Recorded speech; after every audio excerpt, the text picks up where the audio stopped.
All right, welcome into another episode of the Goodman and Hummel podcast. And Rob, I'm wearing the hat just for, I don't know. Am I wearing Bandwagon. football team, basketball team? I mean, it's been a pretty You are good the 24 ultimate hours. bandwagon fan. I am the a ultimate bandwagon.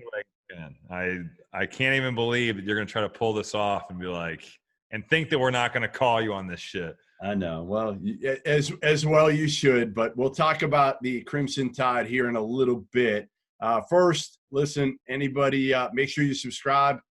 Goodman and Hummel podcast every single week. We've got a great show for you today. We've got none other than UConn head coach Danny Hurley coming up later in the show. And if you haven't listened to me and Danny Hurley, it's always pretty entertaining. And I'm sure it will be that way again. He's sarcastic. He's negative. We'll get him to maybe tell a story about his wife, Andrea, who made she made her debut on my pod a few months ago, and she roasted him. I mean, just absolutely roasted Danny Hurley. So hopefully he'll fight back a little bit. But listen, Rob, I think we got to start out, and I kind of did it in the last pod. I think I admitted that I've screwed up a little bit on Michigan, but I'm ready to come clean completely. Like, I'm ready to fall on the sword and say I completely effed up. And I love Juwan Howard. I really do. Like, I'm happy I was wrong about not only this Michigan team, but also the Juwan Howard hire, because I lump all these former NBA guys with $100+ million in the bank together when they come to college. And I'm like, they don't really succeed. I mean, they don't. Like, how many of them we've seen? Chris Mullen, now Patrick Ewing, Damon Stoudemire's done a nice job at Pacific. I mean, Penny down in Memphis. I mean, most of them do not succeed. Juwan Howard has done a hell of a job. This team is undefeated now. They have absolutely pummeled their last three opponents. And the last two were like, okay, Northwestern, Minnesota at home. You know, when Minnesota's on the road, they kind of stink. So you kind of throw that one out. But now, beating the hell out of Wisconsin, what does this say? To me, I'm going to have them at number 3 in the country right now, and I think they've earned it. I think they totally deserve that. I think you have to give Juwan Howard a ton of credit. And you said it, like, first of all, that dude is just a super nice person.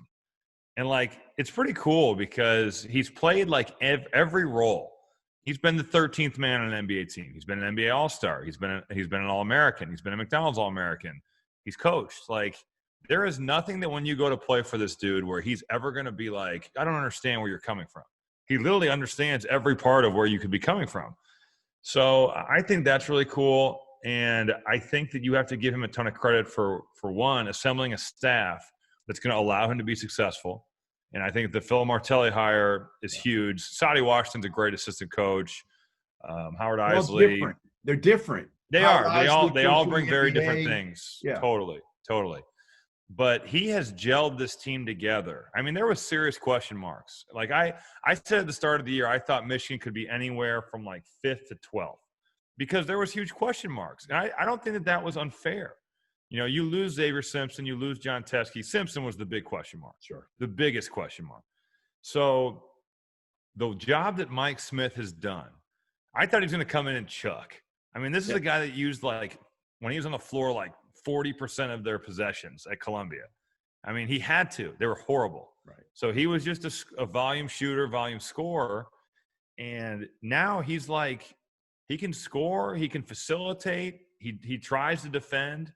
And with the length that they have, like, you have 3 guys in Franz Wagner, Isaiah Livers, Sean D. Brown, who are all 6'8", super long, athletic, get in the passing lane. I mean, Isaiah Livers tonight was beating shit up everywhere. He was awesome. Oh, he might be their third option, like on some nights. Yep. Because Franz can get it. Hunter, and we haven't even talked about Hunter Dickinson.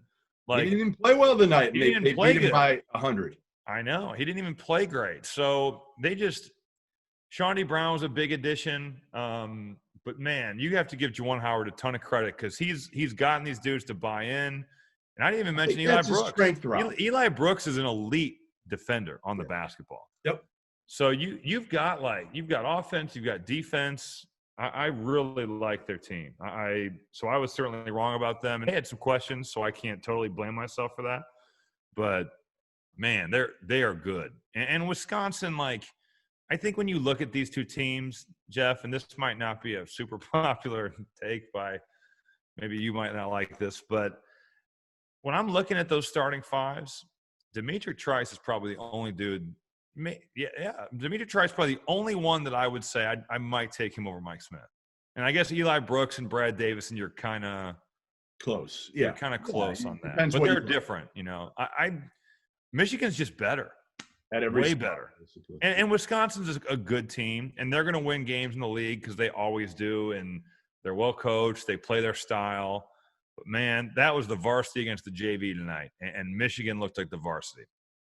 I think the other thing is we forget this Michigan team is older, right? I mean, you added a couple – older but inexperienced together. Correct. Right. Inexperienced together, but you're adding two guys in Chandy Brown and Mike Smith that are older dudes with some guys who have been there already, and then you're throwing in Hunter Dickinson, who doesn't play like a freshman, right? Like, that's the big difference. When you bring in a freshman that does not play like a freshman, he's got the IQ of a senior. It's a different ball game. And I think, and you might be able to talk about this more than me, but I think one of the big strengths of Juwan Howard is his personality, number one, and the fact that I do think he gets guys to play hard, to play together. Mm-hmm. Just that he's got almost like a new, like the Brad Stevens, Tony Bennett type of mentality, right? Like, he's not a yeller and screamer too much. And we saw it with Livers earlier in the year. They kind of went at it a little bit, and it was shocking. Yeah, we all were like, whoa, where did that come from, right? Yeah, seriously. No, well, I think you're right. And I don't think he feels like he necessarily has to scream at these dudes. He really, it's fun to watch him at, like, shoot-arounds and practices. Dude, he gets out there and, like, plays with their bigs. I mean, how tight is that? Awesome. I was at TAC rehabbing my knee with Tim Grover, and he was in there. And we didn't, like, talk a whole lot, but, like, the first time I met him to do games, he was like, he's engaging about – he was like, man, I remember you Tim Grover's place. Really? I'm like, dude, he didn't know me from anybody else in that gym. But he makes you feel really, really good when you talk to him. And I think he's a really good people person, and he understands. Like, he's worked under people in Eric Spoelstra, Pat Riley. He's been around LeBron James. Like, he's been around the best winners in the world. And then you throw that on top of his personality from a recruiting standpoint, where he's making these kids feel good. And, hey, I'll get you to the league. And let's be honest, with Beeline and now into Juwan Howard, Michigan's got a great track record of putting dudes in the NBA. So it's really the perfect storm for him. And he's done a really good job. He has done a great job at Michigan. Can I give you it's not a hot take, but I'll say this. When Isaiah Todd decided not to go to Michigan and go to the G League, mm-hmm. It was the best thing. I said this at the time. It was the best thing for Michigan and the worst thing for Isaiah Todd. Yeah. Because, man, would Isaiah Todd have gotten better learning from Juwan Howard. But I felt like if he went to Michigan, Hunter Dickinson's going to beat him out, right? And how is Isaiah Todd going to be if he doesn't play major minutes, and how is his family going to be and all that? So chemistry is pretty good in this team because they've all got pretty clear roles already. Totally. To some degree. Now they all rotate in terms of sometimes being the guy on a given night. But I think they're okay with that. Yeah. And when you're winning, it is okay. When you're on a team that's ranked high and you get along, guys don't care, because as long as you win and the team is playing well, the accolades come along with that. I firmly believe that. Yeah, no, I would agree. I think this Michigan team, again, has put itself right now maybe in front of Iowa. Maybe I think that's totally fair. I mean, they're different. I think that the defensive end separates them. Agreed. I really worry about Iowa defensively still. Yep. They just at times it's kind of Olay. It's like Matador defense. And Michigan, think about how they competed on the defensive end tonight. Yeah. They blocked a ton of shots. They had 9 blocks. I was more impressed with what they did on defense, Rob, than what they did. And they were making every shot early. I know. They weren't up. Right. much. They were I up. mean, you hold Wisconsin to 30% from the field and 32 from three, and the way, the effort they defend with, the length they bring, they're a problem. I really think you can put them in that discussion with Iowa, Gonzaga, Baylor, in like that kind of top tier of teams. One team that we cannot put in that discussion, Rob, the Kentucky Wildcats. They reverted. They reverted back to kind of what they had been, right? I mean, early in the season, they're 1-6. They're losing games they shouldn't be losing. Georgia Tech, Notre Dame. I mean, just losing bad losses. And then they started to get it going, right? I mean, they beat Mississippi State in Starkville. They beat Vandy. They beat Florida. Like, that was a big one in Gainesville. And we're all thinking, hey, you know what? They got some momentum here. They're looking good. Everybody, Devin Askew's looking better. Everybody's kind of, maybe Cal's got them going in the right direction again. And play at home against Alabama, and they get smacked. Who didn't have like any of their best players by the second half. I mean, Petty's still there, Shackelford's there, but like, let's be real. Like, Herb Jones leaves, Jordan Bruner leaves, Quinterly doesn't play. I mean, this is a very depleted, and this was a no doubter. Like at halftime, I was like, there's no way. There is no way they're going to win. And it's just offensively, no one can shoot. Like, you have Dante Allen, who's a good shooter. I think he's a good story. I don't know if he, again, we got so excited on that one game, right? Yeah, exactly. He's a good complimentary piece, but he's not like the season-defining piece for them. Like, at the end of the day, like, Brandon Boston still can't shoot. And Olivier Sarr is still like, I mean, Sarr takes 4 shots tonight. He's a non-factor in the game. Like, I think if I was like going to say who played well for Kentucky tonight, Keon Brooks, sort of. Like, I mean, the problem is Isaiah Jackson did some good things. Jackson got to the line a bunch, and he plays hard. But I will boil it down for you very easily. Okay, very easily. Their top 2 recruits were Brandon Boston and Terrence Clark, and they've both done virtually nothing. Yeah. And they can't have that, right? Their other guys are just good pieces. And Isaiah Jackson was a top recruit, but he's a defensive-minded guy. He's not. He wasn't supposed to come in and just get buckets. He was supposed to come in and compliment the guys that are killing, and those guys aren't doing it. And then Sarr's not getting it done, and I mean, you could tell. And then defensively, I mean, we said Ole defense. Kentucky can't guard anybody. They don't keep anybody in front of them. Not tonight.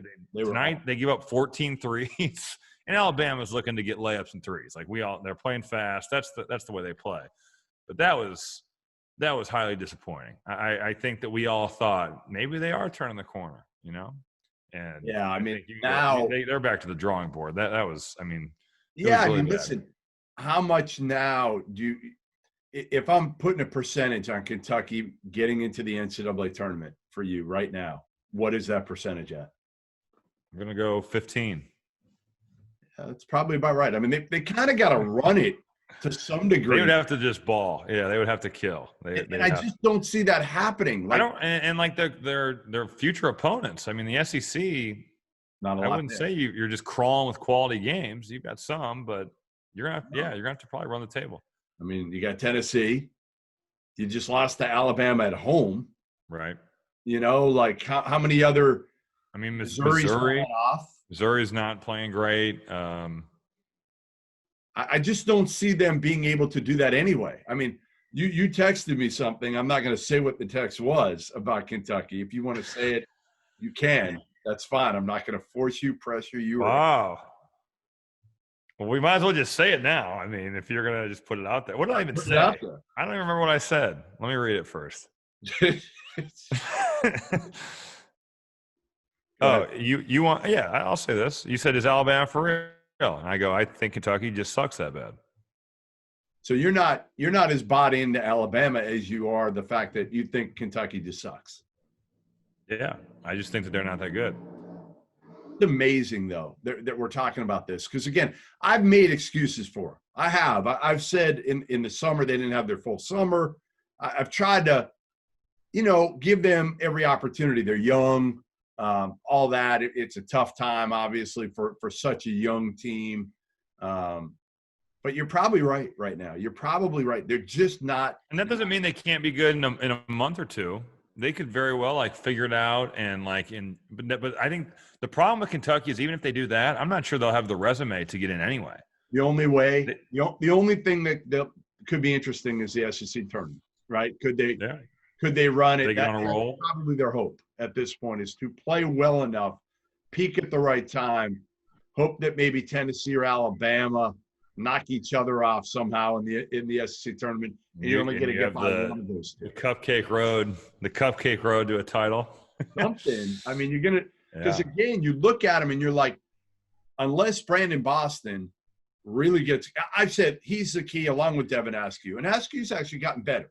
Like, he's not – Yeah, no, he is. Not great, but he's definitely improved over the last month or so. But the bottom line is you need a guy, a dude who's just going to go get some. And they don't have that. And Brandon Boston and Terrence Clark were supposed to be the guys. And Clark, listen, I really feel like both of them, unless something crazy happens, they should both go back to school for their sophomore years. Will they? I don't know. I mean, again, we've seen. Couldn't you make the counter argument that if they go back to school and they play the same as they are this year, they'd be just – I mean, you're playing your way out of the NBA. Maybe you should leave before the deficiencies really come to the surface. Yeah. I just don't see Brandon Boston's stock being any lower than it is today. Yeah. Like, I don't. Right. But if he comes back and does this again, I'm guessing it could get lower because he'd get drafted probably off potential. He'd get drafted late first round today. Somebody would take him in the 20s. So he might leave just because of that. Yeah. I mean, it's happened before. Yeah. You may be right. There's been many a player at Kentucky who has played really poorly and been like, I got to leave. And it's worked out for some and it hasn't for others. All right, we'll finish off with a little Roll Tide. All right, little Roll Tide to finish this thing off. And hail to the champions, as Jeff would say. That's right. We had a super spreader last night. Oh, my God. I saw that video. Yeah, you would have been out there. When you were at Purdue, you would have been out there. Well, hard to say because, like – you had won the national title. Robbie Hummel, if you had won the damn national title at Purdue. And COVID is raging? Your ass still would have been out there. I don't know. I mean – you might have been. You're thinking about it right now. Is it football or basketball? No, basketball. If you had won it at Purdue. Yeah, you'd have to go out. Right. It's like that dude for the Dodgers that, like, got COVID and was like, I have to go celebrate. Yeah. What's his name? Justin Turner or whatever his name is. And I still say, like, 90-some-odd% of those kids that were out there probably already had COVID. Yeah, that's true. You know, I couldn't believe the videos, though. I mean, it was insane. Let's stay on point. We'll stay on point with hoops. Big 24 hours. So you're saying you're not buying Alabama hoops as much as you're selling Kentucky, but Alabama hoops now is 5-0 in SEC play. They've beaten Tennessee at Tennessee. They've beaten Kentucky on the road. They've beaten Florida at Auburn. I mean, they're friggin' rolling. Now, again, the good news I got on Herb Jones was that it was not a wrist injury. Boy, he was upset. He was really upset when that happened. I think it was his finger. I think, Rob, could he – dislocated thumb or something? He was kind of messing. The way when he looked at it, right? Yeah. Like he looked at it and he freaked. And I remember – I'm not going to compare it, but I remember when I was playing like backyard football back when I was in college. And I dislocated my finger, and I freaked. It's a terrifying sight. I've done it too. And you look down, and your finger's going a crazy way, and and it's also stuck. And like, I guess the concern would be if it is dislocated. Hopefully, there's no fracture from that. Right. That would be the concern. Tough-ass kid. No doubt. He guards and he works. He plays hard. Country, Rob. What's that? One of my favorite players in the country. He's also like a 4.0 student. Really? Nice. Yeah. He's awesome. Like Herb Jones is one of the best. We should try to get him on the podcast. Yeah. I thought John Petty just competed. He did. I mean, he's really talented. I mean, he can really play. Rob, on his best day, if NBA guys get him on his best day, they say, hey, he could be a lottery pick. On his worst day, you're like, he can't even play in the G League. And that's the problem with John Petty. That's the problem. Like, you don't know. Now, he's been better the last year and a half. He's been Yep. better, and he competes defensively as well most nights. But if they get that John Petty with Herb Jones healthy, hopefully Jordan Bruner, I don't know. I haven't found out what the deal is with him at the end. It didn't look good. Man, they could be really, really dangerous. Now, again, Right. are they consistent enough? I don't know, but they're dangerous. I just like I think that the pace they play with, even without Quinterly tonight. I mean, they push tempo, they drive you, they put pressure on you. They're like the analytics dream, like get layups and threes. All they do. And yeah, I think that they could win the SEC. They really could. With the start they've gotten off to, I wouldn't be surprised. But I just think that I'm more convinced that right now Kentucky is not good. And that is why it was – I mean, think about who they didn't have tonight. Like, it's crazy that Alabama's down those guys and Kentucky looks that bad. Yeah. And again, listen, Alabama's got – it was like the battle of the reclassified point guards with Devin Askew and Josh Primo. And Primo wasn't great. I mean, he wasn't. He was okay. But he's all right. He was good enough. Yeah. On a night when he didn't have to be. Didn't make mistakes.